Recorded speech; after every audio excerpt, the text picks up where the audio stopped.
now you guys can see my, you see I've cleaned everything up, so everything's good. We have our matcha whisk.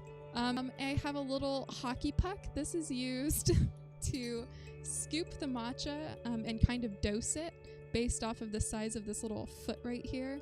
I use my foot to scoop the matcha out of the little matcha container, and then I put it in a sifter that I just placed over my really adorable little panda cup, which I will be using to make the matcha in today. I've heated some water and I'm actually going to reheat it to approximately 85 degrees Celsius. We're going to be preparing the matcha in here. We're going to be using the matcha from Maida N. Hang on, let's see. Can you guys kind of see that?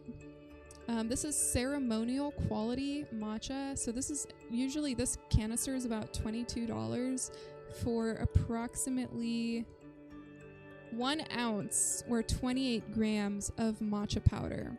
So going back here, we are going to begin with dosing our matcha into our little sifter. Now, the reason we do this is because when you buy the matcha powder, it's probably clumped, and you don't want clumpy chunks of nastiness in your final product. And so we are gonna just, whoa. Did you guys see that little green cloud of powder? It's very powdery. I have noticed that it is not a good idea to sniff your matcha powder because it will go inside of your nose and you will have green snot for the next 24 hours, but that's okay. At least it smells good.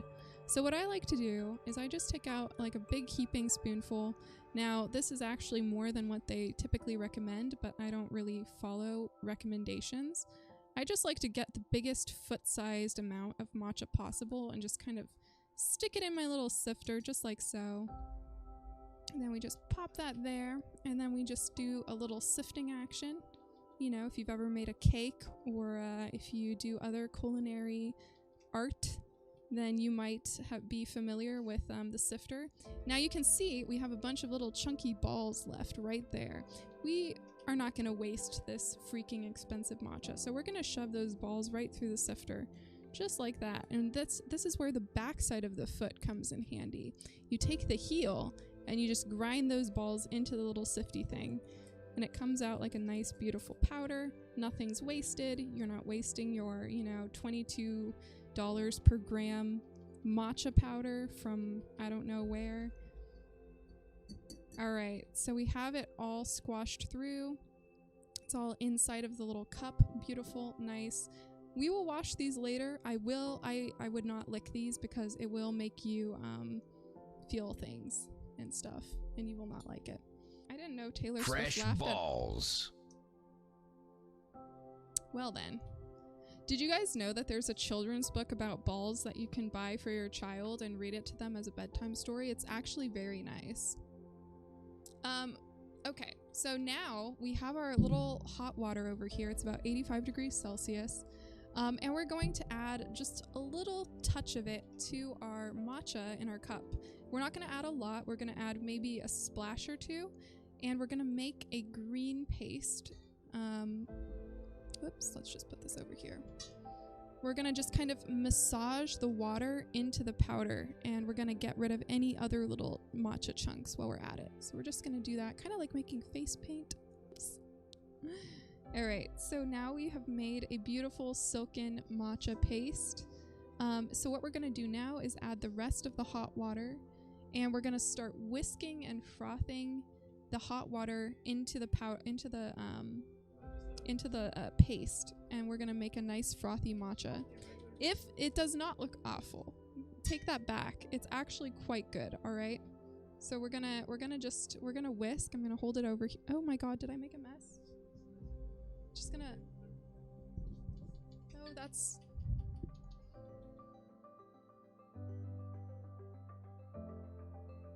Okay, nothing happened. Nothing happened. I don't know how that happened, but nothing happened. So what we're gonna do when you whisk matcha, the important thing is that all of the action comes from your wrist, okay? So you're gonna make like little W's. We're gonna start off kind of slow. So this is what it kind of looks like. This is what your wrist should look like when you're flicking it, alright? Don't use your arm. Don't do like this big arm action. You're gonna wear yourself out. We're gonna just do a little flicking motion with our wrist, okay? And then we're gonna start speeding up and we're gonna go really fast. Braidman, hello! Welcome in.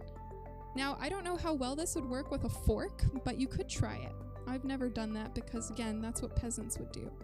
And we only use the finest things here on Slightly Caffeinated's Coffee Corner and also Matcha Corner. Braidman, we are making a matcha latte, and I am using the whisk to froth up my matcha powder. You can see it went from a green paste to a frothy hot tub. This is like a hot tub stream. We have a hot tub of matcha, and we're just going to keep whisking it until it's a little more bubbly. And we're going to just keep going. And now, you know, just keep going until your wrist feels like it's going to break off. So I think we're done. So the next part is I'm going to go bring in my heated milk, and we're going to froth the heated milk using another special frother that I have. And then we're going to have all the components for our latte, and everything will be delicious and wonderful. But anyways, I have some heated milk, and I'm going to froth it using an even fancier whisk. This is by Subminimal. It's like a Kickstarter project where they tried to make a really cool whisk with like this little magical disc on the end. Basically, it has a small screen, and it will convert all of the big air bubbles in the milk into tiny, small microfoam. So now that we've done that, we can pour it in just like that. And then we can just lick our cup, and now we can froth our milk. So to do this, we're gonna just kind of bring in a lot of air bubbles. We're gonna start off by making really big bubbles, and this is to kind of expand and stretch the milk. So the milk level will actually almost double after we've finished aerating it because it's gotten so fluffy and airy and nice. So we're gonna start by bringing in a lot of air, and then we're going to make those big bubbles into small bubbles by submerging my frother all the way into the bottom of the cup. And then the air bubbles will be sucked down to the bottom where the little filter is, and they'll be broken up into tinier bubbles. And then we're gonna get this nice velvety milk texture at the end of it. All right, so after what feels like a really long time, I'm going to test my milk and see if it's like nice and silky. So here's what it looks like. It has this really shiny surface texture, and the reason it's shiny is because of all of those incorporated air bubbles. Just kidding. I don't know why we're on that topic. How did that even come up? Okay.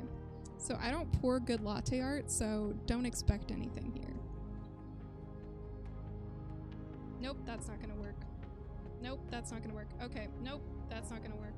So what I've just done is I've created a work of art which we call the moon.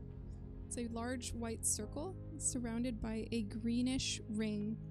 And that is our latte art for today.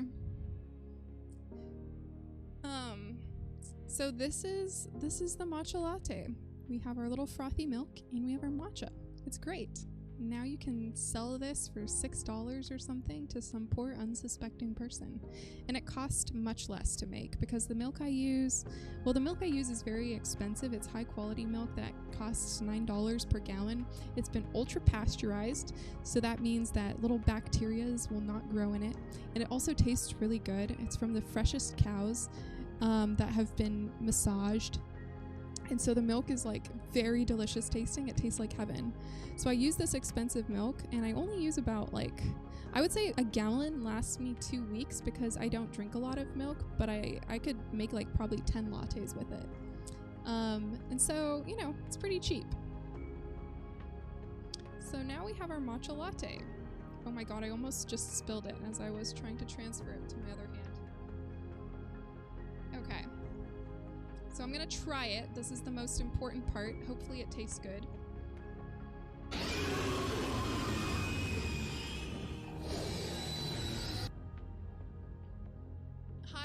Hi Native. Welcome in, Native. I hope you're doing well. I hope you're having a nice evening. Thanks for that scare. So this matcha, I'm gonna be honest, it's pretty bland. I think I added too much water to the, I think I needed more matcha powder in this, to be honest. Because right now what it tastes like imagine licking goat udders and then eating a mouthful of grass at the same time. It tastes very like Swiss farm-esque, okay? Like imagine you're out in Switzerland or something. I don't know where a place where there's lots of green grass and goats. Yeah, my dick's full of Windex. It does not taste like that, okay? It tastes like you have a mouthful of grass and you're also licking a udder. It's pretty good. It's pretty delicious. It's very vegetal. Lots of vegetal notes going on.